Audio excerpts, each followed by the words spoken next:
de me dire tous les jours, en tant que citoyen, en tant que Guinéen, surtout en tant qu'être humain, qu'on ne peut pas, on peut pas minimiser la vie humaine. Et lorsqu'on minimise la vie humaine, on détruit tout.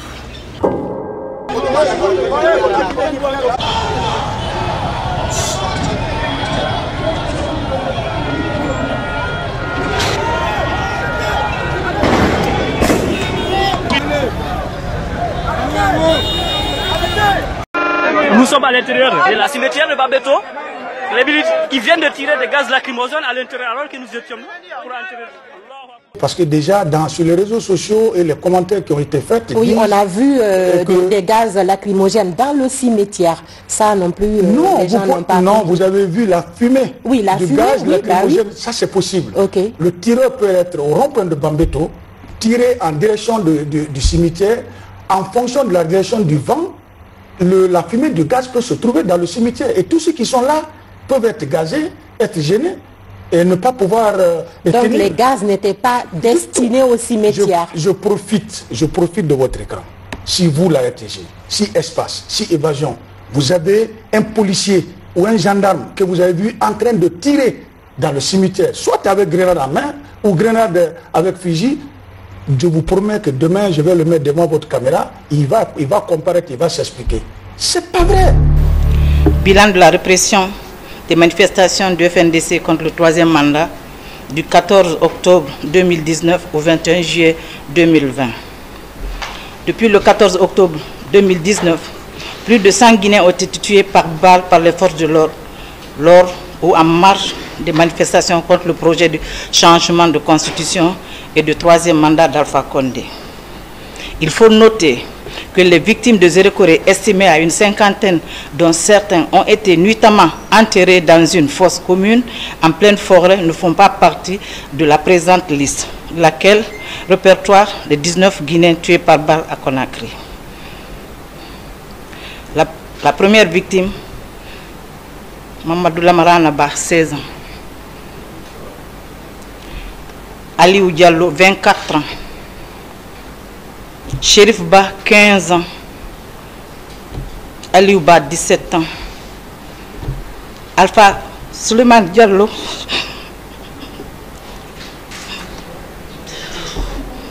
16 ans. Amadou Ribari, 32 ans. Je vous assure, les images sont insoutenables. Abdourahmane Diallo, 19 ans. Mamadou Mokhtar Diallo, 19 ans. Aziz Bari, excusez-moi. Je pense que quelle que soit la haine que vous avez contre quelqu'un, lorsque cette personne-là décède, dans nos coutumes, on oublie tout ce qui s'est passé et on laisse la personne se reposer en paix. Même dans des pays où il n'y a pas de religion, à plus forte raison, un pays comme la Guinée qui a forte dominance musulmane, mais aussi qui a des chrétiens. Donc nos morts sont à respecter. Il est hors de question de marcher sur ces cadavres-là et de revendre ces espaces-là à des sociétés sans scrupules et permettre à des gens de se remplir les poches parce que eux, ils pensent qu'ils ne vont jamais mourir. Le cimetière de Bambeto où reposent les quelques 400 victimes du régime d'Alpha Condé. Certaines sources affirment que le gouvernement a décidé de vendre le domaine à une certaine société qui ferait disparaître définitivement les traces des récents crimes du régime RPG, qui n'est autre que la suite logique de celui du PDG, dont les milliers de victimes restent toujours déportées disparues en Guinée.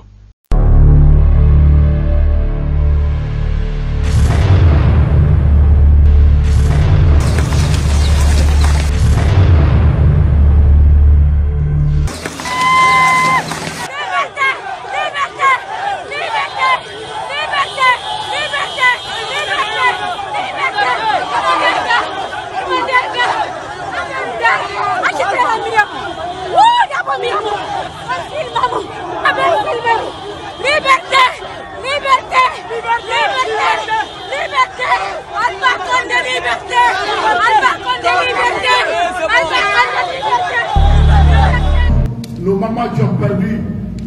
leurs maris, qui ont perdu leurs enfants, qui ont perdu leurs neveux, qui ont perdu leurs oncles au nom de la République, au nom du chef de l'État, au nom de la CNRD, au nom de tout le peuple de Guinée. Nous vous demandons pardon. Nous vous demandons pardon parce qu'il y aura la justice. Nous vous demandons pardon parce qu'il y aura la justice. Ceux qui pensent qu'il n'y aura pas la justice se trompent. Notre boussole, comme l'a dit le chef de l'État, depuis le 5, la prise du pouvoir,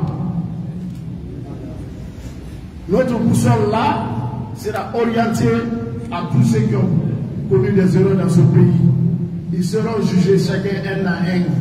Et vous verrez ça. C'est pas parce que la CNRD est là. Non. Ils sont en train de prendre leurs dispositions pour attraper un grand voleur, très puissant, qui a beaucoup d'argent, qui est très influent, qui affecte les mafieux.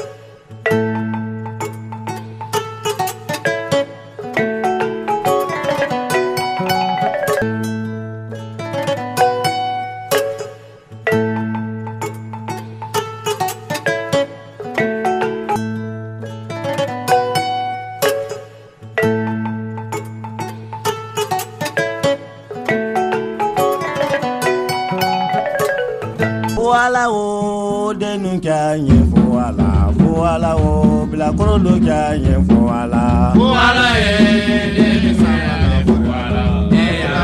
bila korolo samala voilà o denu kanye voilà o yelo denu kanye voilà denu kanye bila korolo kanye voilà o denu kanye. Le RPG Arc-en-Ciel a débuté sa convention nationale ce mercredi. Durant 2 jours, les délégués régionaux, nationaux et internationaux vont échanger sur le fonctionnement du parti et désigner son candidat pour la prochaine élection présidentielle. La cérémonie a été présidée par le Premier ministre Hadi Camara du bureau de presse de la primature. L'auditorium du Palais du Peuple couleur du RPG Arc-en-Ciel. Le Premier ministre chef du gouvernement Dr Ibrahima Kassory Fofana a placé la cérémonie sous l'angle de la réflexion sereine pour ouvrir un nouveau destin à la Guinée. À coups de chiffres et de faits concrets, Dr Ibrahima Kassory Fofana a fait le panorama élogieux des réalisations de ces 10 dernières années sous le leadership du professeur Alpha Condé. Nous sommes à mesure de dire, sans aucun risque d'être démenti, que les 10 dernières années de la gouvernance Alpha Condé ont marqué le décollage économique de la Guinée.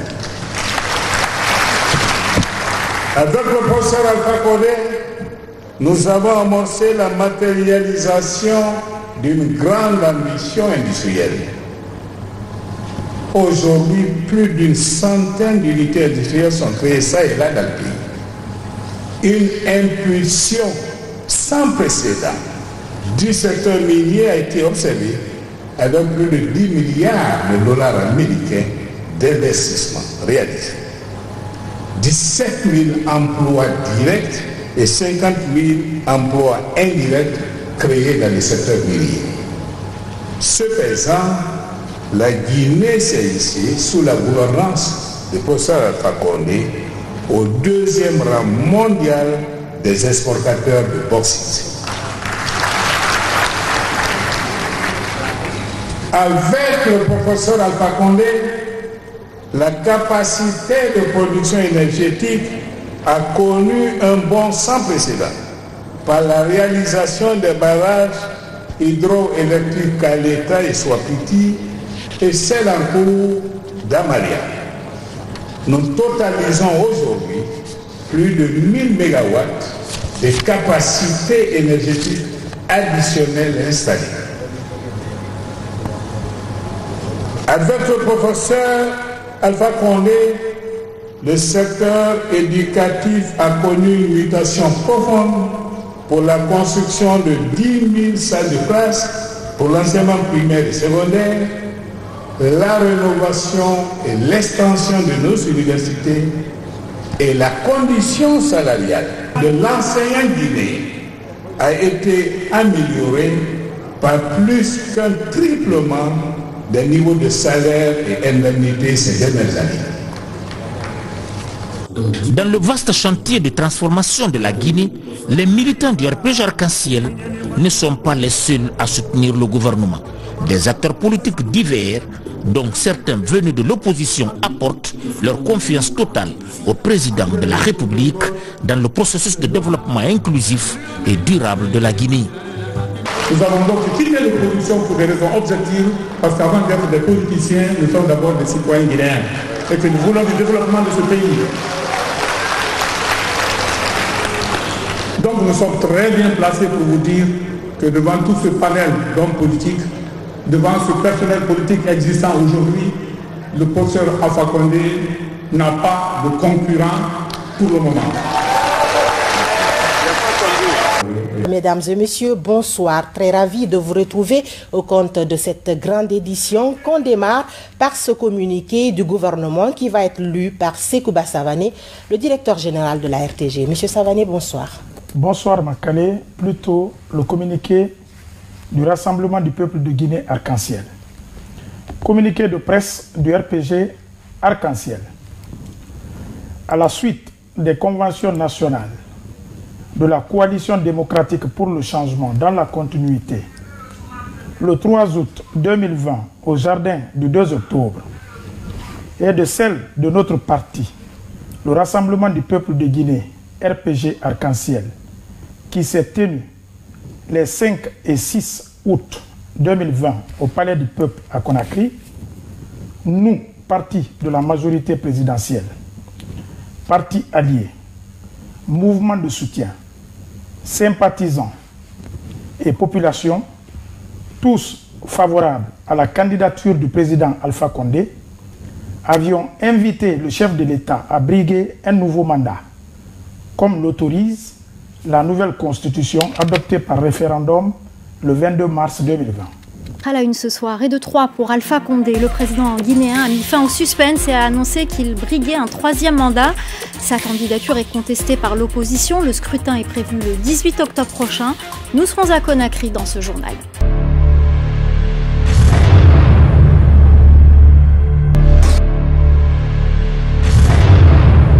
La marche de l'ultimatum, c'est parce que nous avons beaucoup marché dans ces pays pour dire à M.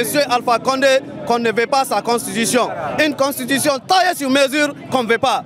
Nous sommes toujours debout, nous sommes une et indivisibles. Le pouvoir ne veut pas changer d'avis. Donc nous allons tout faire pour faire changer ce pouvoir, pour faire changer, n'est-ce pas, la stratégie de ce pouvoir, parce qu'il veut coûte que coûte, vaille que vaille, changer la nouvelle constitution, sans, n'est-ce pas, l'autorisation, n'est-ce pas, du peuple de Guinée.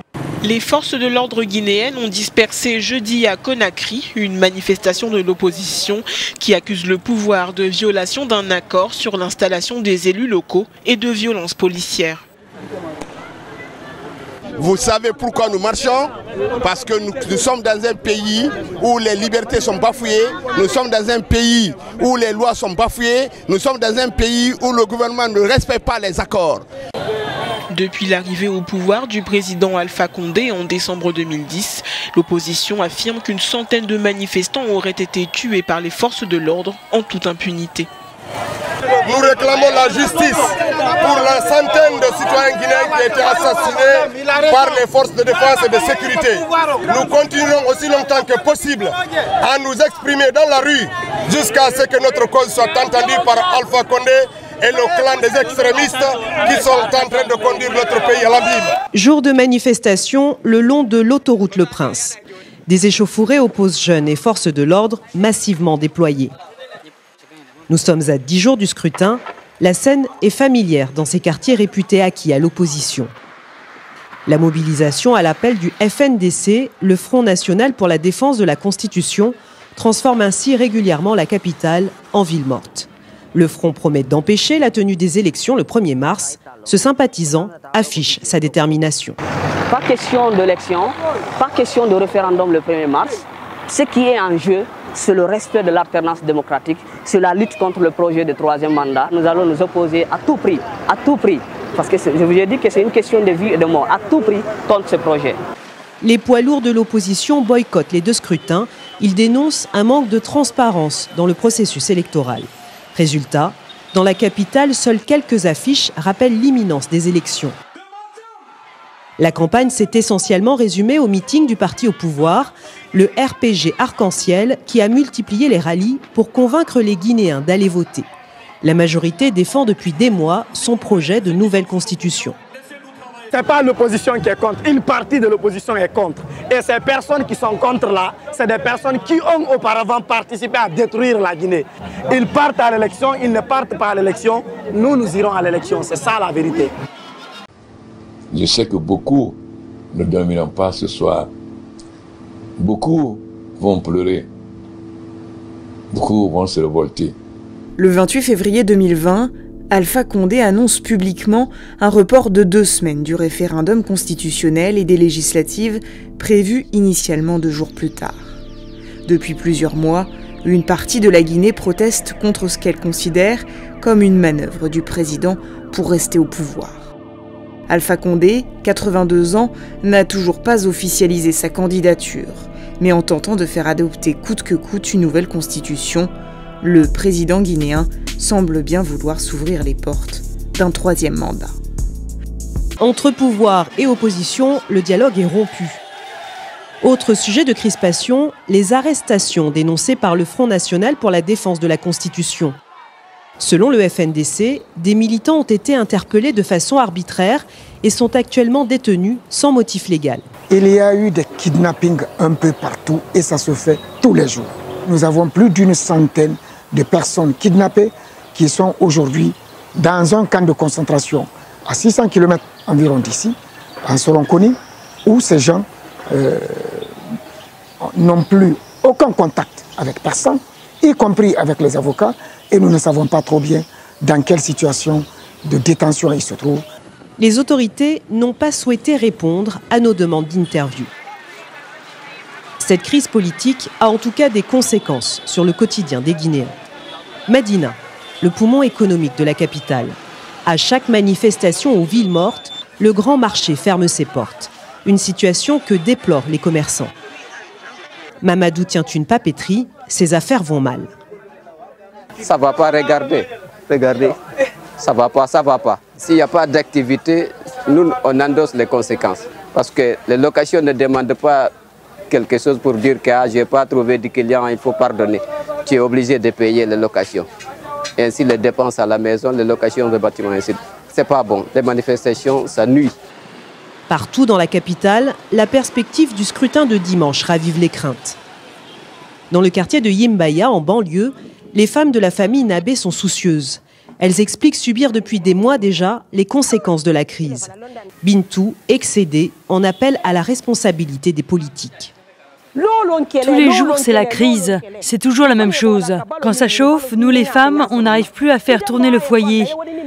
Le peu que nous gagnons, nous le consacrons à payer l'école de nos enfants. Et voilà des mois qu'ils n'y vont que 2 fois par semaine à cause des manifestations. Il faut que les différents partis politiques se retrouvent pour trouver une solution. Vraiment, nous les femmes, nous avons déjà beaucoup souffert. Et là, nous sommes très inquiètes pour l'avenir de nos enfants. Plus de 8 millions de Guinéens sont appelés aux urnes dimanche. Le taux de participation fait partie des enjeux majeurs de ce scrutin, tout comme son déroulement dans le calme.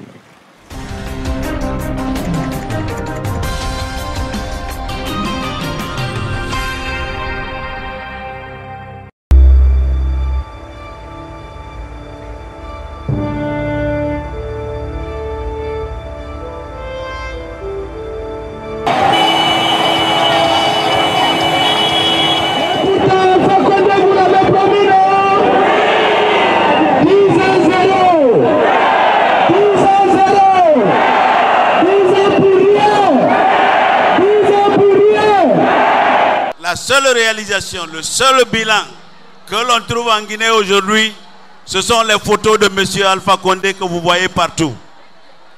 Ce régime a échoué sur toute la ligne. On ne peut pas me montrer une seule université qui a été construite, un seul hôpital qui a été construit, un seul kilomètre de route, en tout cas fait à l'initiative du gouvernement. On me parle de la route de Beila. Enlevez ça du bilan parce que c'est Rio Tinto qui a fait ce travail. Et le seul bilan qu'on peut citer, c'est simplement les travaux qui ont été faits quand M. Cellou Dalein Diallo était aux travaux publics. Le seul domaine en fait dans lequel M. Alpha Condé a réussi, c'est de pouvoir diviser les Guinéens.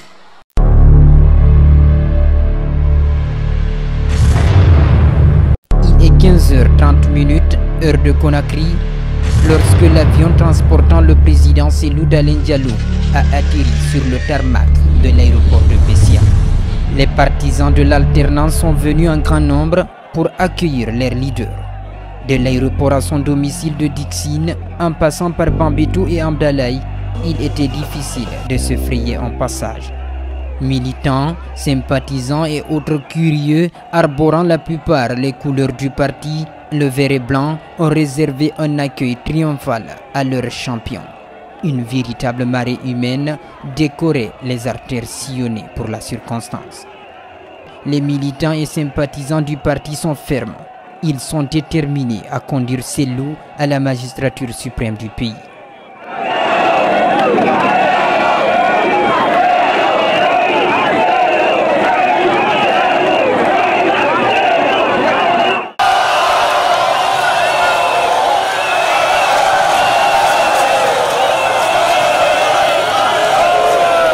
Les années se suivent, mais ne se ressemblent pas.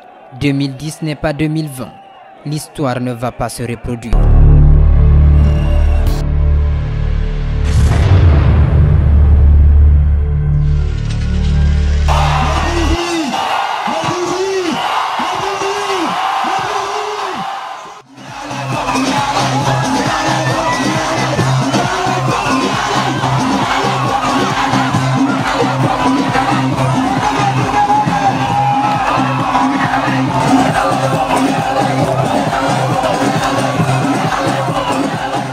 À 3 semaines de l'élection présidentielle, Cellou Dalein Diallo n'a qu'un seul objectif, battre Alpha Condé dans les urnes en l'empêchant de briguer un 3e mandat. L'opposant, candidat pour la 3e fois, affirme que le pouvoir est en train de frauder pour s'octroyer la victoire. Il affirme aussi que la CENI, la commission électorale chargée de proclamer les résultats, est inféodée au pouvoir. Comment alors avons-nous fait pour avoir des résultats rapidement avant que la CENI elle-même se dise disposer des données? Tout d'abord, la commission électorale de l'UFDG a mis en place un logiciel qui nous a été fait par une société française, et on peut le dire aujourd'hui avec beaucoup de fierté, qui est basé en France et dont les bases de données sont sur le cloud. Merci. Ça nous a permis et renforcé dans l'idée que nous devrions avoir 32 000 délégués, un délégué titulaire et un suppléant en cas de défaillance, sur l'ensemble des bureaux de vote. Ça veut dire que sur les 15 000 bureaux de vote, nous avions des délégués et chaque délégué était muni d'un téléphone qui est capable d'envoyer un SMS. Une fois que les dépouillements sont faits, les répartitions effectuées, si la personne a la possibilité de photographier le procès verbal, il le fait. Au cas échéant, il saisit un format de fichier les résultats et les envoie dans notre système. Ces données sont récupérées au niveau des sous-préfectures. On en a 340 sous-préfectures au niveau desquelles on a déployé des valideurs. Ceux-là, ils reçoivent les données remontées par les bureaux de vote de district. Ils vérifient la cohérence des données en conformité avec les procès-verbaux qui sont collectés et décident que les données sont bien, sont conformes et valident la donnée. Et la donnée est vue par le responsable préfectoral au niveau des CACV. Là aussi, nous avons un deuxième niveau de validation qui vérifie, après avoir collecté les données, lui aussi il reçoit, il vérifie que les données qui sont validées par son au niveau des sous-préfectures est bien conforme au procès verbal dont il détient, ensuite il valide, et c'est à ce moment seulement, au niveau de la direction nationale, nous recevons la donnée consolidée. Ça, c'est la procédure et le système qui a été mis en place dès le départ. Ce qui veut dire que dès qu'on a eu le dernier résultat du bureau de vote, nous avons eu les validations de près de 80%, et vu que les 20% qui restaient ne pouvaient pas modifier le résultat, même s'ils allaient pour un seul candidat, Alpha Condé, nous étions donc fondés sur la base de ces résultats, issus des bureaux de vote. Donc plus de 70% étaient validés sur PV. On a reçu, il faut le dire, à peu près 80% des procès-verbaux. La seule région administrative qui a refusé systématiquement de nous remettre les procès-verbaux, c'est Kankan. Pour les préfectures de Sigiri, Kouroussa, Mandiana, Kerouané et Kankan. Ils ont refusé systématiquement de remettre les procès-verbaux. Sur cette question, je dois quand même rappeler, au regard de l'arrêt de la Cour constitutionnelle qu'on a reçu, qui donnait injonction à la CENI qu'elle avait l'obligation de remettre un procès-verbal de bureau de vote à chaque candidat. C'est une disposition qui n'a pas été systématiquement faite. Pour tout le reste, nous avons des procès-verbaux clairs avec un contenu clair qui a été remis au bureau de vote, et c'est sur la base de ces procès-verbaux que nous avons fait la totalisation de 80% des bureaux de vote. Et du coup, c'est sur ces bases, sur ces chiffres que nous sommes fondés pour annoncer notre victoire qui ne souffre d'aucune contestation. Cependant, depuis ce matin, nos délégués qui sont dans les CACV sont surpris, nous pas. Parce qu'ils arrivent à la CACV, les magistrats viennent avec des résultats et des procès-verbaux qui sont complètement différents du procès-verbal qui a été délivré dans le bureau de vote. Ça veut dire quoi? Qu'entre le procès-verbal, entre la remise du procès-verbal, et c'est pour ça qu'eux, ils retardent la CENI. À Matam, le candidat du RPG avait 22 600 voix, nous avions 22 300 voix. C'est sur injonction de Alpha Condé qu'ils sont en train d'inverser ça. Si vous aviez donné des résultats de Matam le lundi, vérifiez les résultats, et c'est que la CACV est en train de faire. Or, la CACV n'est pas un lieu où on modifie, on change ou on altère des données. Cette étape a été rendue nécessaire juste pour permettre une réduction des paperasses qui doivent être déposées à la Cour constitutionnelle. En cas de contentieux, c'est le procès-verbal de la CACV qui agrège les procès-verbaux des bureaux de vote qui doivent être transmis. Comme ça, au lieu que la Cour constitutionnelle en envoie 15 000 procès-verbaux, il va recevoir juste 38 procès-verbaux de synthèse qui lui permettront de statuer, parce que ces procès-verbaux rapportent non seulement les chiffres, mais aussi les observations et les réserves des différents candidats qui sont mentionnés sur les procès-verbaux du bureau de vote. Au vu des résultats sortis des urnes, je sors victorieux de cette élection dès le premier tour. Sans attendre les résultats officiels de la commission électorale, Cellou Dalein Diallo s'est attribué la victoire à la présidentielle guinéenne lundi 19 octobre. L'opposant, candidat pour la troisième fois, affirme que le pouvoir est en train de frauder pour s'octroyer la victoire. Il affirme aussi que la CENI, la commission électorale chargée de proclamer les résultats, est inféodée au pouvoir. La CENI, elle, conteste l'annonce de Cellou Dalein Diallo. La commission électorale... Pour la CENI, que ce soit pour Cellou Dalein, que ce soit pour n'importe quel candidat qui s'autoproclame vainqueur, c'est nul et nul de fait. La CENI attend des résultats qui viennent de la commission administrative de centralisation des votes. Cellou Dalein Diallo, 68 ans, est un ancien Premier ministre et ex-gouverneur de la Banque centrale guinéenne. Candidat malheureux à la présidentielle en 2010 puis 2015, il n'a eu de cesse d'accuser son adversaire, le président sortant Alpha Condé, de fraude électorale. Alpha Condé, 82 ans, cristallise depuis des mois la colère d'une partie de la population. Il a pu se présenter à un troisième mandat grâce à l'adoption d'une nouvelle constitution à l'issue d'un référendum boycotté par l'opposition. Depuis le début de la mobilisation anti-Condé, des dizaines de personnes ont été tuées.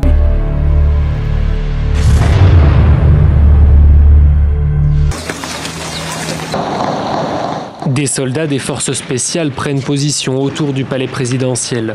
À cette heure, les putschistes détiennent déjà le président Alpha Condé. Mais les combats ne sont pas terminés.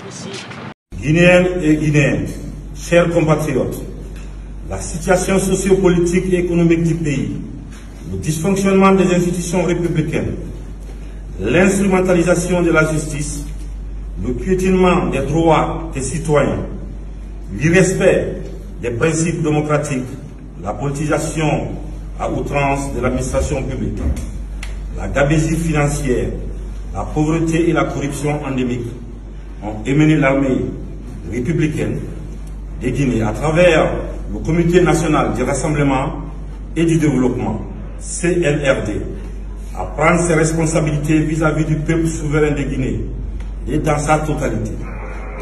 Nous avons décidé ainsi, après avoir pris le président qui est actuellement avec nous, de la République, nous avons décidé de dissoudre la Constitution en vigueur, de dissoudre les institutions.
Hello.